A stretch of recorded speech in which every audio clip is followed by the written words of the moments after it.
Today's episode is a masterclass in perseverance, reinvention, and the power of relationships. I'm joined by artist and sommelier Jermaine Dante Burse, whose journey from being homeless and on life support to becoming a full-time artist and entrepreneur will inspire any creative soul listening. We talk about the art that saved him, the business mindset that sustains him, and the relationship equity that fuels his future. From his very first painting done in the front seat of his car to selling commissions to major collectors, Jermaine proves that all it takes is being right one time and showing up every day after that.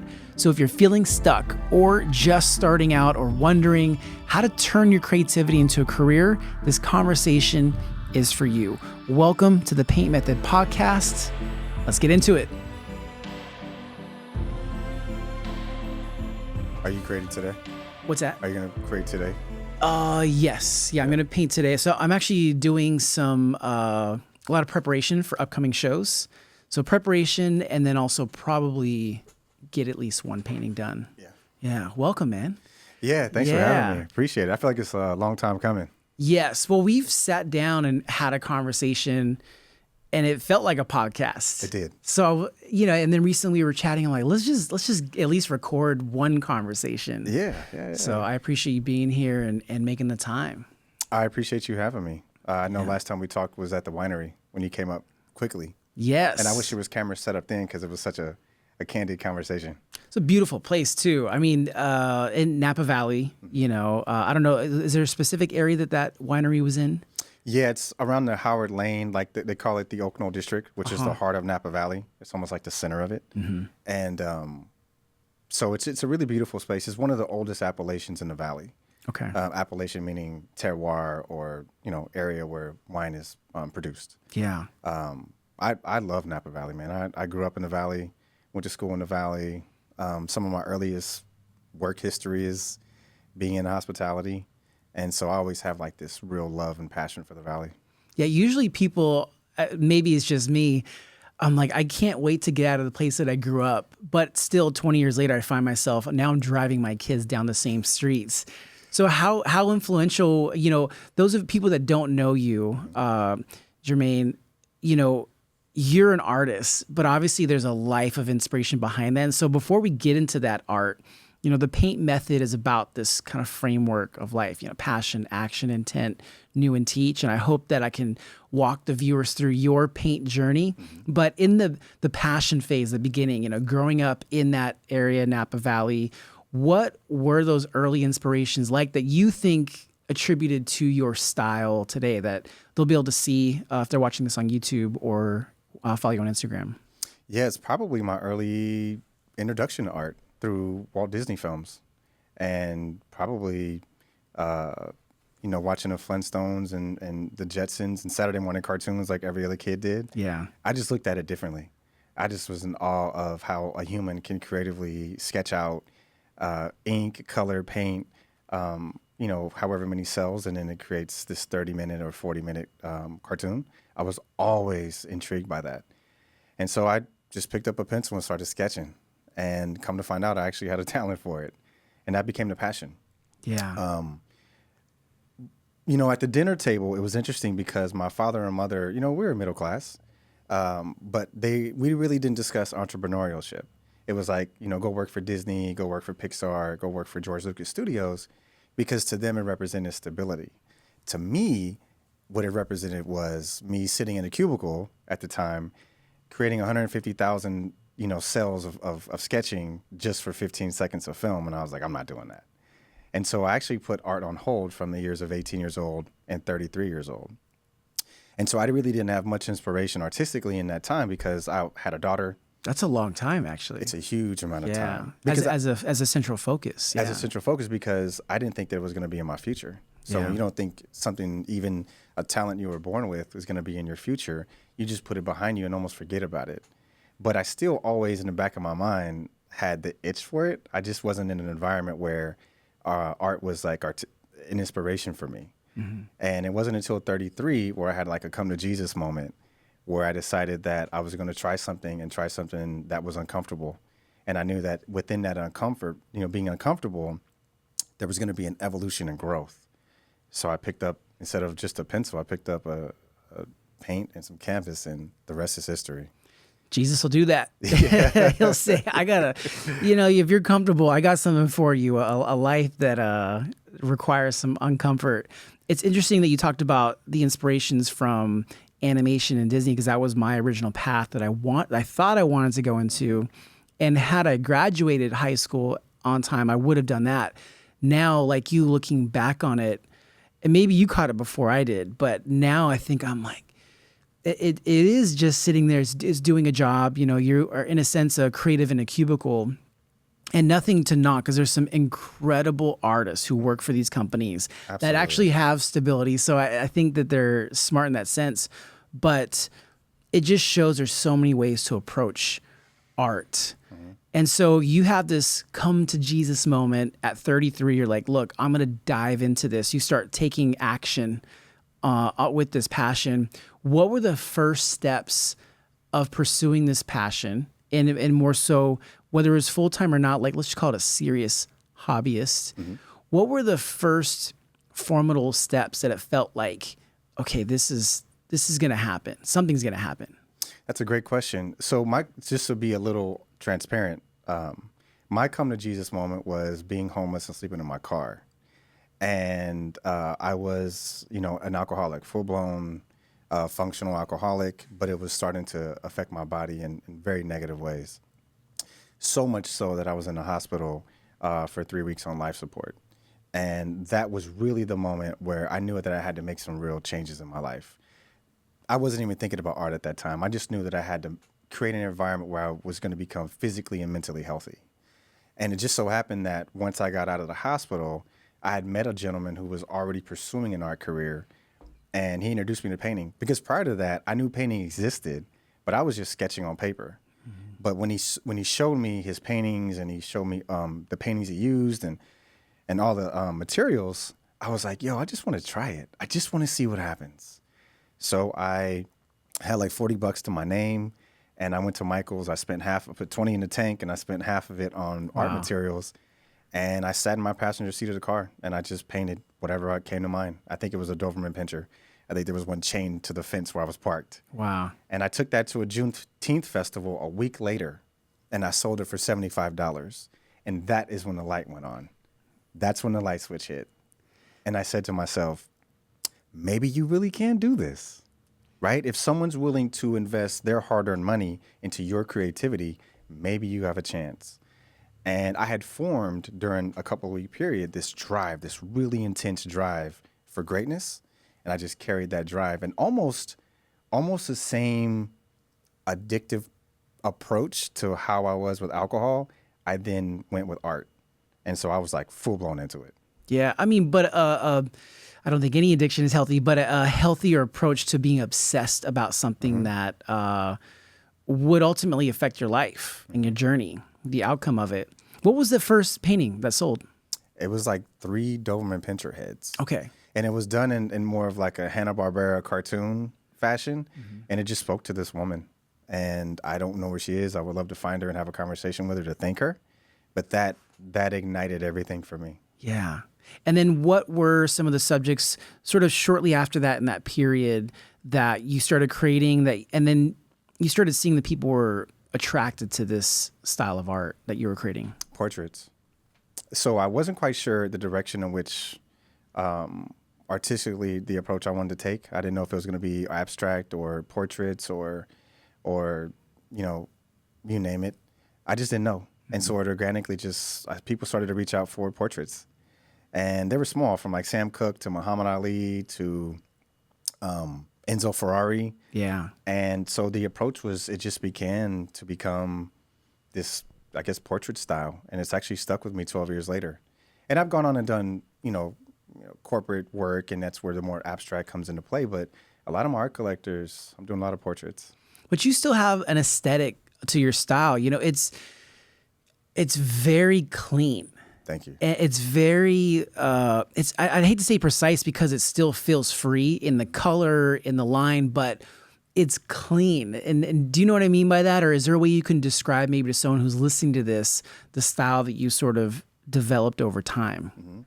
So growing up as a teenager, I was gifted like 2 massive boxes of old comic books. So if you're sketching comic books, they are clean and they are inked in the lines, and the lines are straight, and so that's where that style comes from, where I prefer a little more on the clean side, not as messy. Maybe it's some restrictive thing I was taught in school, not to draw out of the lines, that I just haven't got over yet. But to me, drawing outside the lines actually irks me. And so I stay within like this clean, artistic style that pleases me. And aesthetically, people enjoy it. So does life imitate art also? Like, are your surroundings like almost OCD clean? They are. Like, okay. Except for my closet. That's still work in progress. Sorry, I showed you my mess in the back. So we're even. That's my closet. But it's interesting. I always think about that, like the life imitating art or vice versa. And I think there is, and people that have seen my work, it's kind of crazy and messy, and not necessarily like I like to live like that, but I'm not as, I don't get hung up on things needing to be perfect, but I do care about how it feels as an artist. So that's interesting that also plays a role, Yeah, well, it affected me because when I started to get these commissions for abstract, I knew I was capable of executing that. But it was a mental challenge because I'm so used to this clean, refined, artistic style that abstract tends to be a little bit outside of the lines. So there actually are a couple of paintings floating around that have 2 and 3 paintings underneath them. Wow. Because I would just continue to paint over it out of fear and being uncomfortable, whether or not that was actually going to be accepted by the general population.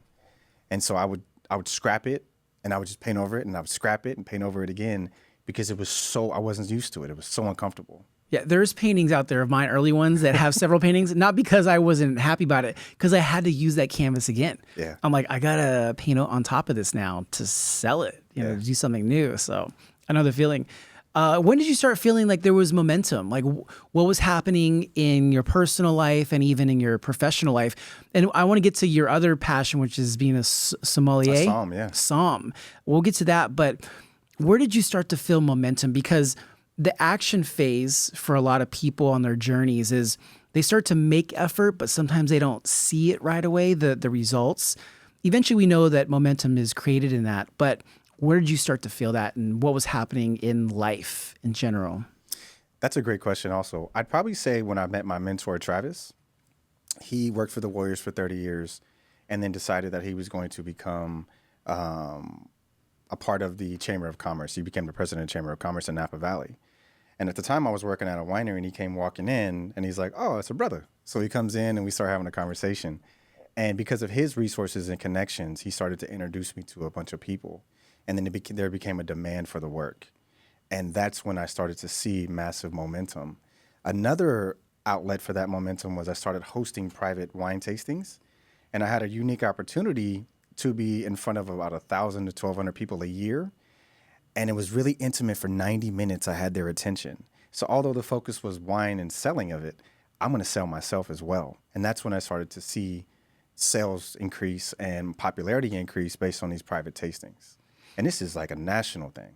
Yeah. And had you seen or experienced the power of the relationships before that, before this period in your life? No, I speak a lot of relationship equity now, and I had no idea what that consisted of. I mean, I know going to a networking event and meeting people and exchanging business cards, but I didn't realize the power of that organic connection, to where if something ever came into their mind, whether it's art or anything else, they'd be like, "I know a guy." Yeah. I didn't realize the power of that until probably 2017.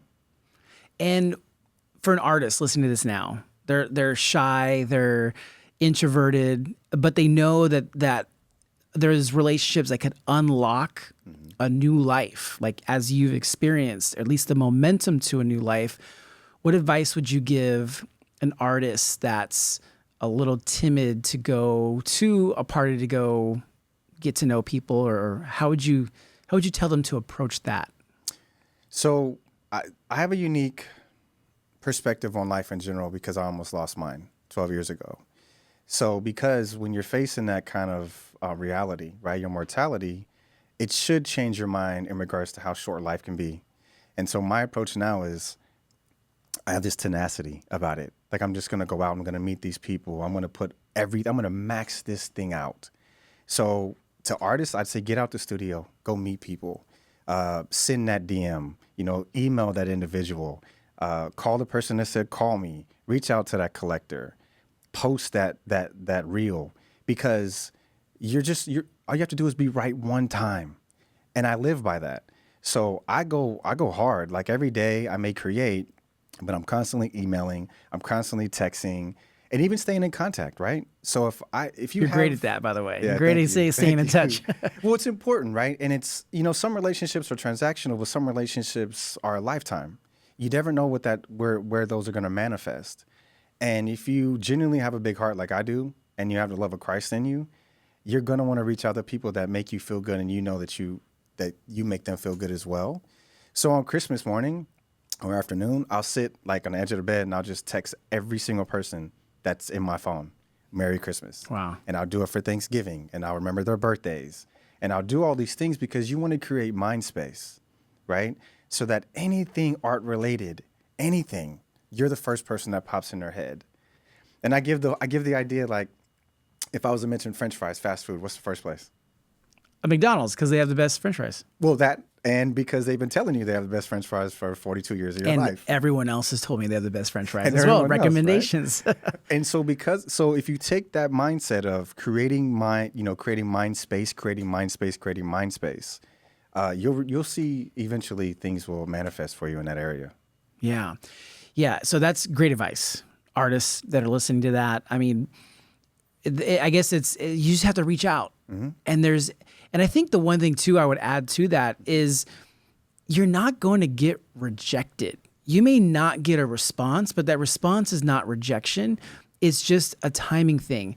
And also realize people got a lot of stuff going on in their lives, right? And it's okay if they don't get back. Make a note, follow up a month later. Just checking in. So that's great advice too, because, rejection is just a no now. Yeah. And, I just recently started to apply for a lot of public work, which I hadn't before. And I get letters and emails at least 2 and 3 times a week saying, sorry, we looked at your work, loved it, great, but we moved on. You're not a finalist. You just have to get used to that. And you just have to say, what's for me will be for me, and keep being tenacious in your approach. Because all you have to do is get one positive or one yes throughout the week, and that's 4 commissions through the month for you. But if you stop at that first rejected email or that first no, you'll never see what the future, has for you. You'll never see it. Definitely keep building a tolerance for no's. I wish I lost more when I was younger. Like, my son does basketball now, and man, it's been a tough season for him. But I told him, I said, it's so good you're learning this now, because when you get those no's and rejections later, per se, it's life. Life goes on, and I struggled with that a lot early in my career. Like, I was afraid to take a risk so that I wouldn't get a rejection, right. And eventually it just happens naturally. But I wish I lost more. So dive into it, even if you experience that rejection. It's part of life, but life goes on. Just lean into it, because you're going to be disappointed in not just your artistic journey. You're going to be disappointed in your romantic journey. You're going to be disappointed as a parent in your children. You're going to be disappointed in general. It's a part of the human experience. But because you're going to experience it no matter what, why don't you put your best foot forward in this art world? Because you can be right. And once you are right, you'll see how beautiful your life can be when you start to live it under your terms. Man, amen to that. So you have outside of art, you create beautiful art, and you've got this other passion. I do. And so we had met at the winery, and you did a wine tasting for me. I love wine. Tell us about your Somm journey. You said that it's opened up some doors from doing tastings, but how did this happen, and just, where is this taking you? Yeah. What is a somm actually? Let's define that first. So a somm is essentially a wine professional, right? Someone that knows wine at the highest level. And I went through the wine school of San Francisco probably 14 years ago. And there's levels to it, right? Like master being the highest level. And I wanted to actually become a master. But art kind of came in that space right when my trajectory is to become a master somm. And so I just saw the fruits of art being so much more beneficial for me personally. But I've always had a passion for the wine industry and the culture of it. That's where growing up in Napa Valley has been the largest inspiration for me, because at the time I was going to school in Napa, so I grew up in American Canyon, and it's a small little cow town, and we didn't have a high school, we didn't have a junior high school, we just had 2 elementary schools. And so we were bused to Napa Valley. And so while being bused during that time, I went to school with kids that last names were like the names of the winery. And you just make friends, right? So I'll go over their houses, and they'd have these beautiful opulent houses with these wonderful wine cellars, and I fell in love. And I said, when I grew up, I want one day to have a wine cellar. Little did I know, one day when I grew up, I'd actually be in the wine industry. And so when I had my daughter in 2003, I needed to get a job. I needed to provide. So I became a bartender. And then from there, my drive was like, well, I just don't want to be a bartender. I want to be more than that. So then I went from a banquet bartender to a bartender to eventually a food and beverage director, which put me in great position, not only with the knowledge and experience, but the resume as well to go on with different, other projects. So I opened up the Andaz downtown Napa, Bar Narsono in Yountville, worked at the Carnero San, which is a beautiful resort. And so you just meet these incredible human beings that are just looking to come to vacation, and they want to learn about the culture that I grew up in. And so I had this unique opportunity to really display my knowledge and the culture that I've supported, as well as meet these people that soon and eventually will become art collectors in the future. Yeah, it's interesting, where you grew up influenced this passion that you pursued along with art, because you're still actively doing it, right? You're still Absolutely. a somm. And it's ultimately opened up the conversations with potential and current collectors as well. And so I think artists, if you're listening to this, it's important to also pursue interests and passions outside of the act of creating. It opens you up to a whole new world, which, Jermaine is telling us right now as you're listening and watching this. Yeah. So I think that's incredible. Obviously, you've seen the movie, the documentary Somm on Netflix. If you haven't seen it, it's interesting because they'll do a tasting, they'll smell it and they'll take a little sip and they're like, I'm tasting notes of tennis ball. Yeah. I think there was one that was like the controversial one. What is the most odd tasting profile you've ever either tasted yourself or heard of in a wine? Well, sulfur is one of the true signs of a wine that's gone bad. So if you've ever popped open a wine bottle and it smells like sulfur, it's not the most pleasant thing in the world. I'll remember that. Yeah, the next bottle. Yeah, and I wouldn't even, normally I would say if a wine has gone bad, use it for a vinaigrette for a salad. But in that particular case, I say no. Pour that out. But I would probably say fresh tennis ball is one that's amazing. I'd probably say as I was tasting, someone said that a wine tasted smelled like ham. I just told her that she was extremely hungry at that point. That's it. I've never heard that one. Yeah. And so one of the most unique wines I've ever tasted was a Merlot that is off of the Dry Creek area in that Oak Knoll area that I spoke of.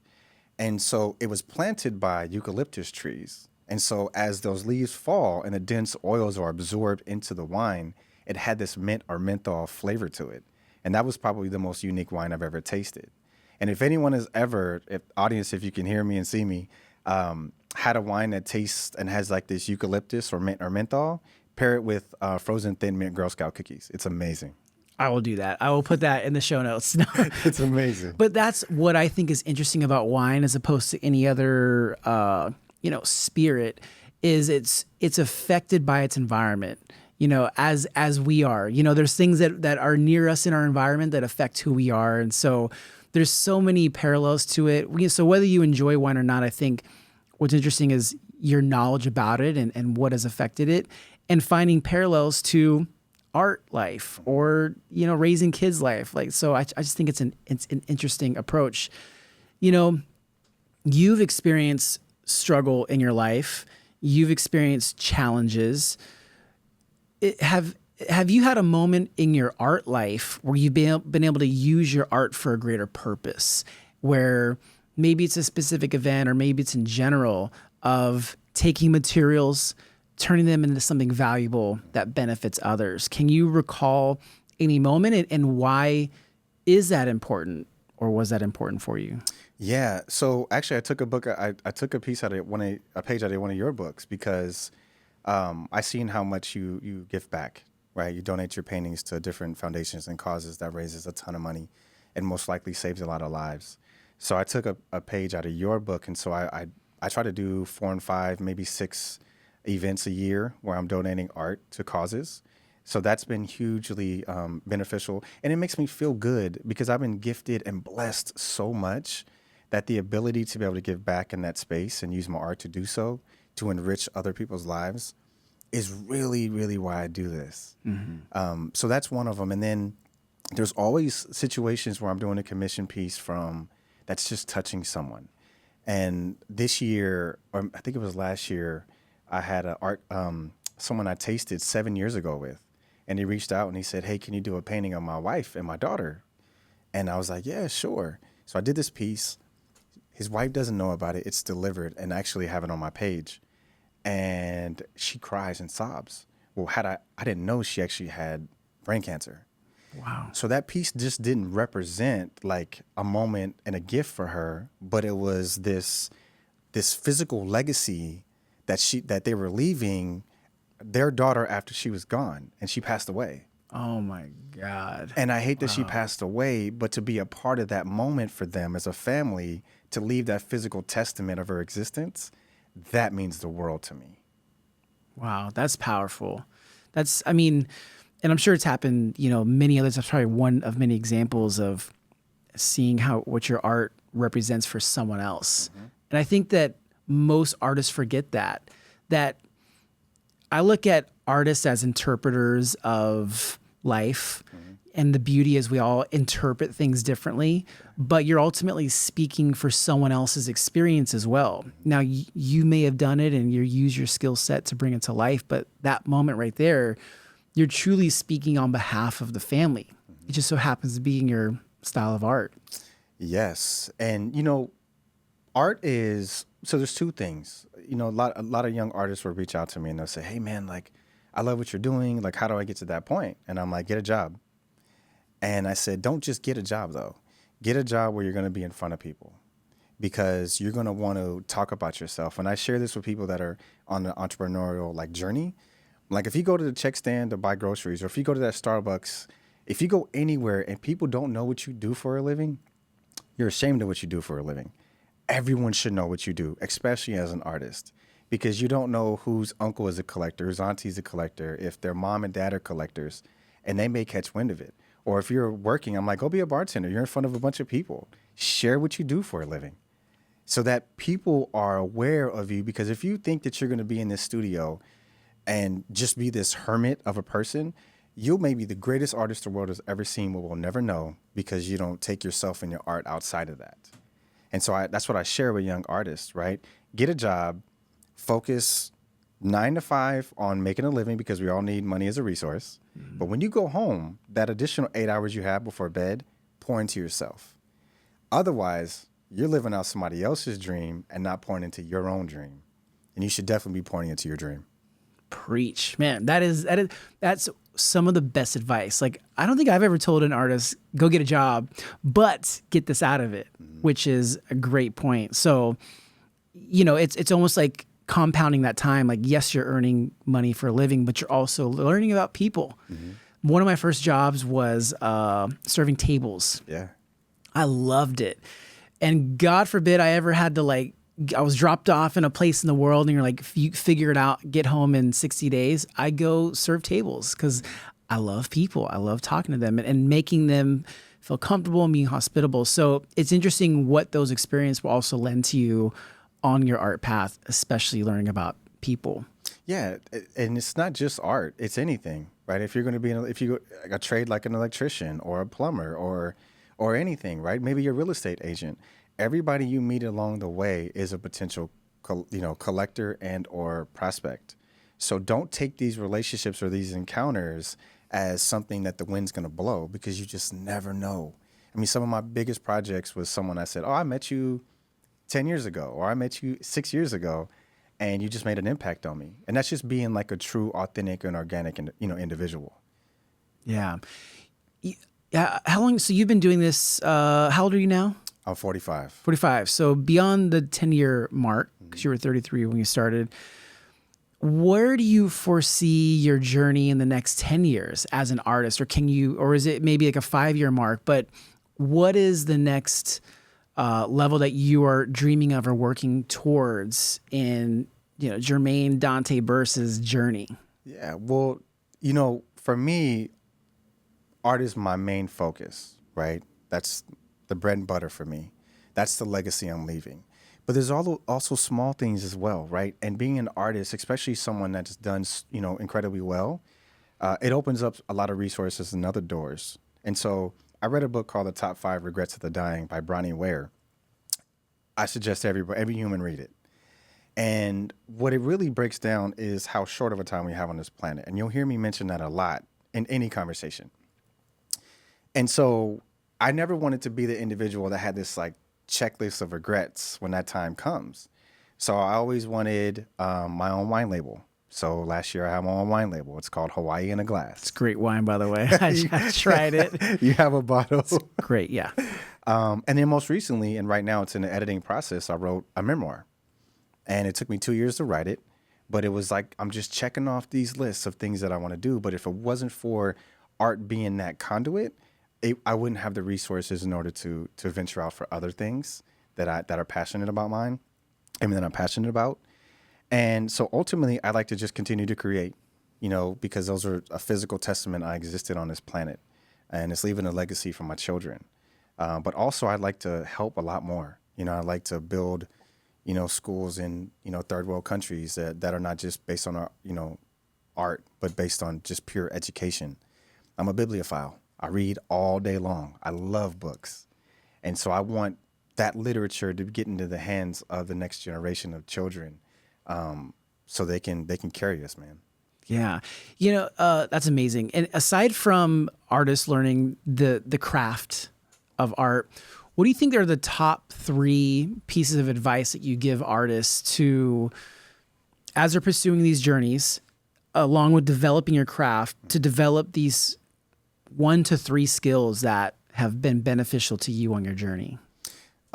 Take it serious. Build a business around it. Don't treat it like a hobby.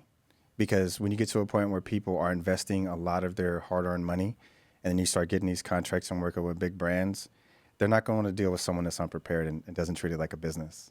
So although sometimes it could be hard for people to understand and separate art from business, or they will separate art from business, it can't be separated. It has to become something that you operate, like if you opened up a restaurant or if you owned a winery, you have to take it just as serious. So that's one piece of advice that I would give. Another piece is be fearless with your marketing. Like, be annoying with it, right? Like, there are a lot of brands that don't care that there's a commercial every 30 seconds. They don't care that there's a car that they drive that the emblem is large and annoying. They don't care. And as an artist, you shouldn't care. Be as annoying and visible as possible. And be creative with your marketing, because it's infinite, right? The idea is just to get your work out so that people can connect to it emotionally and then decide they want to invest in it. And then put the time in, right? Compound interest, consistency, right? If you don't see results, do it tomorrow. If you don't see results, do it tomorrow. And I like it. I like to correlate it to like the gym, right? Everybody shows up in January, and then you see the fall off in March and April because they're not seeing the necessary results. But if they kept on compounding that interest and kept showing up to the gym, by next January, they will definitely see the results and feel better about themselves. And that's the same approach that artists should do. Just show up, right? Show up every single day, and you'll start to see those changes and those results. Man, that is incredible advice. Seriously. And that kind of rounds off the paint method, that teach part. I mean, that advice you're giving is there's always so much to learn, but you could just focus on those 3 things. And it will take you so much further than just art alone will. So it will. And I would also just kind of add as a bonus is don't take certain interactions with people lightly. I want to revisit that, because I met a gentleman, his name was Noor. I met him at an event that I was auctioning off a painting, and he just loved my story. 10 years later, he emails me 2 years ago, And he's like, hey, I got this big project for Kaiser Permanente, and I couldn't think about anybody but you. I'm not sure if I would have got that contract if it wasn't for him. It's a competitive world, and I just don't think that the marketing firm, I was on their radar, but I was on his radar. And that's where I say, don't take these interactions lightly. Yeah, which also credit yourself as well for, having that original reach out, staying connected, and leaving that impression on him as well. Yeah. And I'm sure with countless other collectors and clients. Yeah, you try. Just show it for yourself, but show it for them too. So obviously that was a great collector experience. What's another like best case scenario as an artist collector experience when they come to you and they say, we want X, here's the situation, like what's the best case scenario? When they want their whole house. Yeah. Like that's an amazing experience when they say, we have 6 rooms and we want you to just fill them up. Yeah. Like and then they want you they allow you to kind of have this free will to paint what you want to paint. Like those are some of the best experiences I've had when someone has been like, just make it look good. Yeah. And what's worst case scenario? Well, that artist should just avoid completely as much as possible. I think you should always say yes and then adjust, right? Because you don't know when that opportunity is going to, show up again. Mm-hmm. Figure it out, right? But don't say no. Say yes and figure it out. Because you're smart and surround yourself with the right people that can help you if you can't figure it out. Yeah. But I'd say contracts, right? If you're an artist, unfortunately today a handshake is not a good enough contract. It's not like our grandparents where, you could look a man or woman in the eye and that's the contract. Have a contract. Have final sale contracts. Have all these things in place. Because worst case scenario is when, and I've had it happen, where, the client is excited, you box up, they pay you, you ship the painting, it gets to their house and they're like, yeah, I changed my mind. You don't have anything in place and now they're hounding you to get your address so they can ship it back. That's like worst case scenario. So just have your mise en place in place, right? Have everything in place so that you can protect yourself. Yeah, no, that's great advice. And also making sure, it's essentially creating boundaries, benchmarks for boundaries along the way, because especially those moments where a client sees the final painting and they're like, that's not really what I want. I'm like, well, I've checked in with you along the way. I just had one recently where I normally don't like to unveil the painting until the very end, but I've been testing out this method of checking in with the client for commission. And so I sent photos at certain stages that I know, look, if I go anything past this and they want to change, it's going to be difficult. But at this point, and I just check in and say, hey, based on everything that you sent me and the original concept, this is where I'm at right now. I just want to make sure it's going in the right direction. Using verbiage like that and checking in with them at a certain stage where I know it's still a point of return. And then I do another one right before I add the final details. I know we're in that direction with that client, but I just do one last check-in. Hey, I have another phase where I add a lot more details and finalize it. So this is not the final one, but I want to make sure this is looking and feeling. And 99% of the time they're like, yes, like keep going, because they know there's another level that hopefully you're gonna add to it. And then they came yesterday to pick it up, and then the response was even more wow. So boundaries and with benchmarks. Yes, of course, right? Anytime you have a commission painting, and this is the artist as well, and seasoned artists get this, but young up and coming artists, create an environment where they're constantly excited, right? Because they're excited to begin, but if you don't give them progress pics or if you take too long, it loses that excitement. And so continuously, communicate with them and along the way, and they're going to keep that excitement and over deliver, right? Because when you over deliver and they finally see that piece or it's delivered to their house, that wow factor, the way that makes them feel, they can't buy that part, right? They could buy the piece itself, but you can't buy the feeling behind it. And so over deliver all the time if you have to. Over deliver. I just shared this yesterday. Yeah. That you just hit it on the head.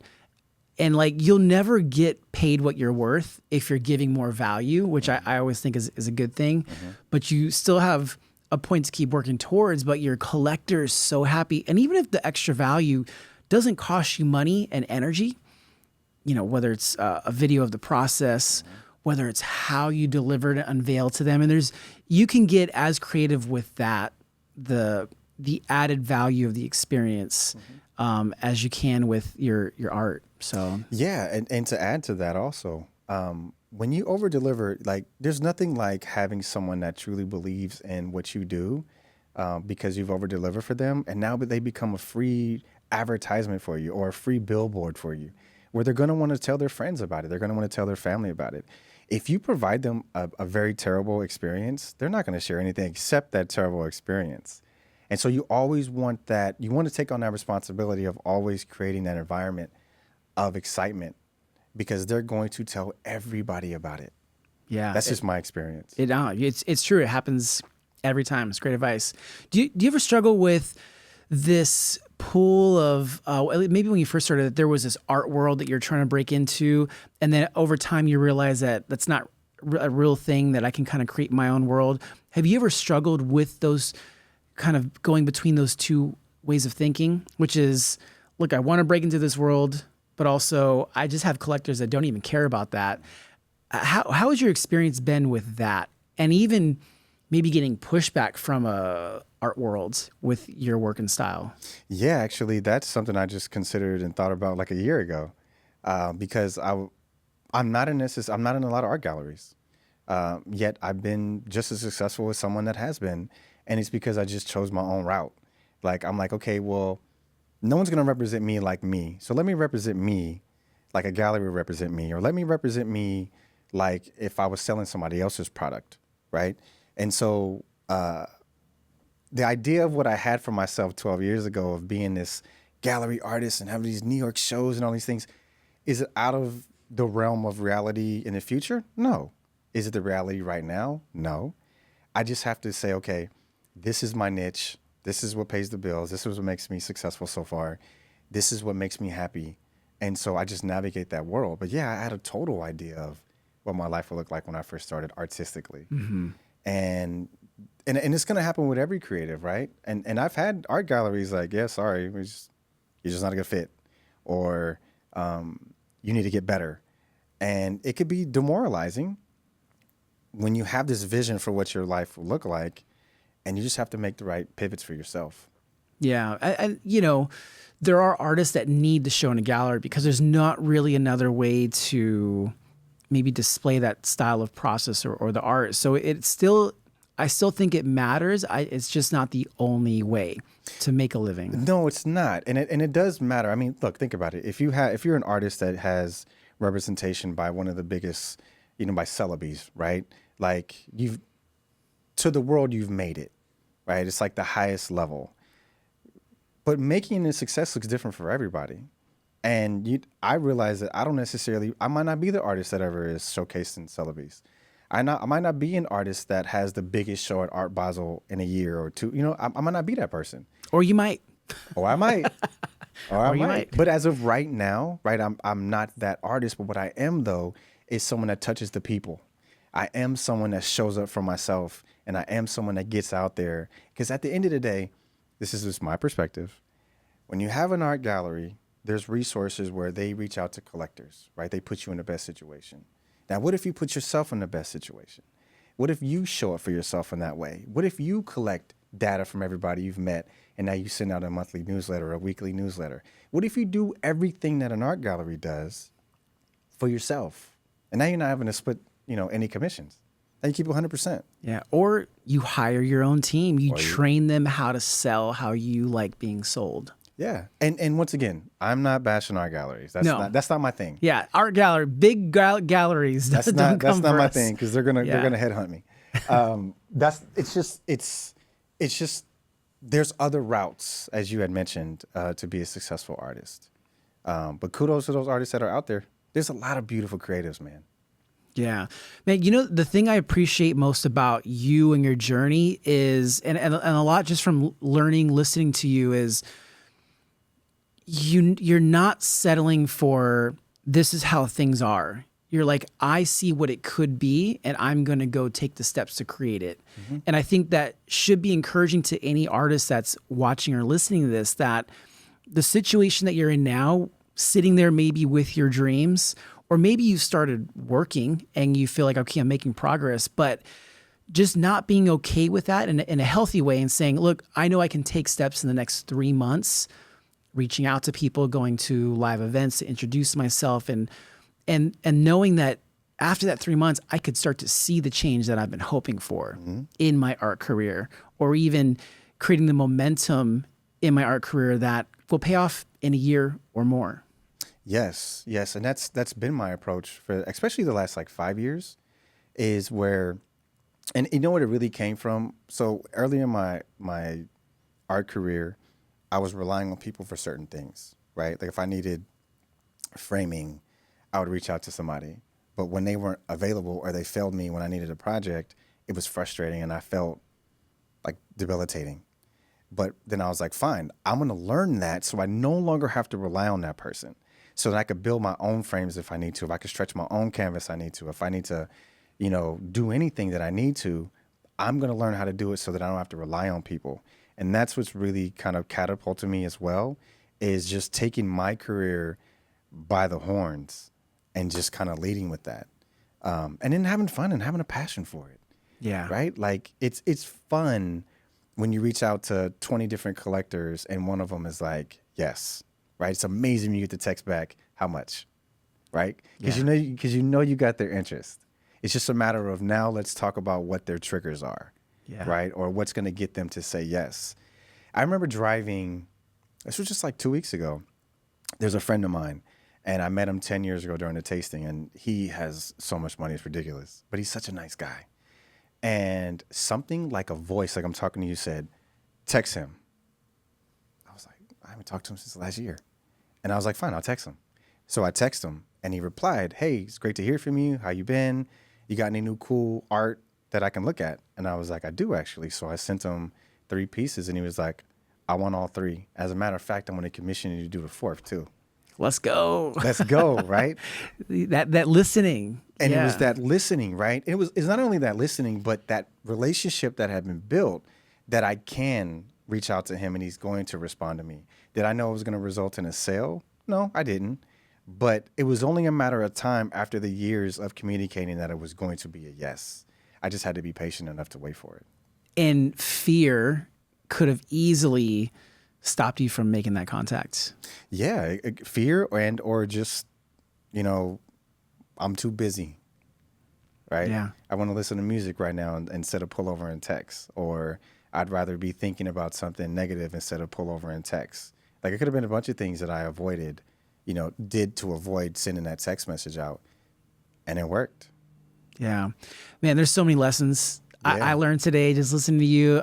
And I hope that artists feel encouraged, like listening to another artist that has going through it on a daily basis, working at it, is still enjoying it, having fun, that this is a gift. You're right. Life is short. Mm-hmm. The time is a gift, whatever time that we get. So that's it. And whether you're a creative or you're, a surgeon or whatever you do, right? From what you feel is the most minute, unimportant position to the highest levels of positioning. Life is short. And I always encourage people. And when I was at the winery, some of the management would actually be annoyed with me because I'll be talking to staff. And I would be like, what is your dream? I know you're not going to be here forever. What's your dream?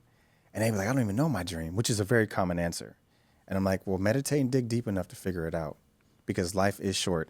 And you never want to be in a position where a doctor walks in and says, you have X amount of time and you have this long list of regrets. Because that to me is the worst thing, is when your time is up, right? And you no longer can pursue the things that you wish that you would have pursued. So do it now. Yeah. Do it like today. Don't put it off. Man, it's great advice.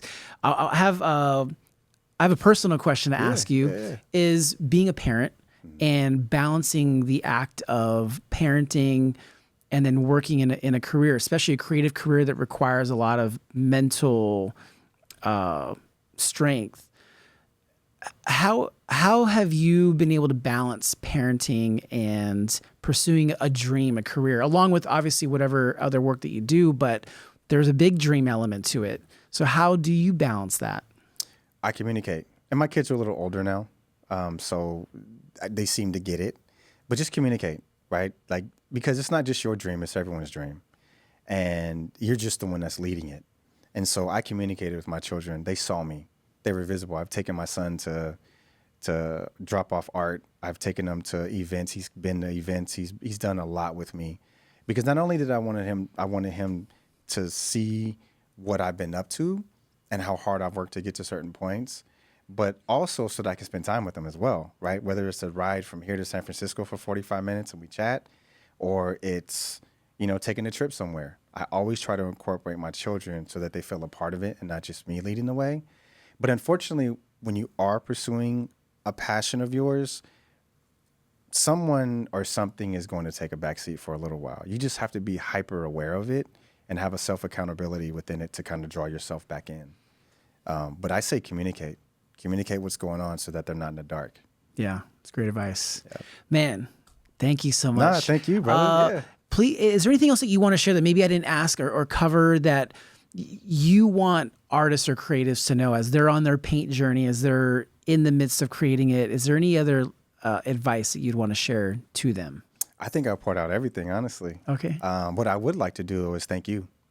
I shared with you off camera back in 2013 when I was on this art journey.